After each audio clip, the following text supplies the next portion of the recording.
Here's how to record audio on any Android phone. Now, the first thing let's do is let's head into the Google Play Store. You probably already have an audio recorder on your phone, but just in case, let's tap on search and let's just search for recorder.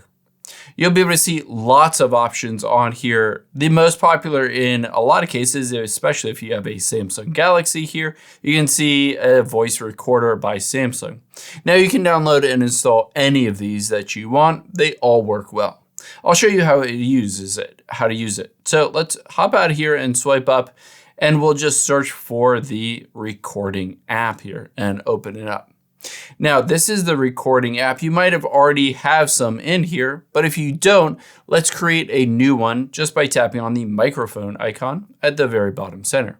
And just like that, it starts to record my voice or the audio or the music around me or a game that I'm playing, anything like that. You can see I can tap on the pause button if I want to pause the recording, and then just tap on the red button again just to continue recording. Now, let's say I'm done. I can tap on that black square and it says save this audio recording, and I'm just going to save this as fun and hit save. Now, here is my audio recording. I can tap on it. A cool thing is that I can transcribe this to be able to see the exact text that I say or that was in the music or game. So tap on transcribe and you'll be able to see the text right on here.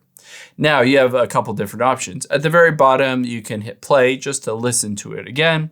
You can repeat it, change the speed, etc. But you can also choose to share this with somebody, either email or text message, or you can put it in a secure folder or even delete it. To do that, just tap on those three dots at the top right here, and you can see rename, move to a secure folder. You can edit the transcript, or in this case, I'm just going to tap on the delete and move to trash. And just like that, I've deleted it, and I can always go back in and re-record a different one if I wanted to.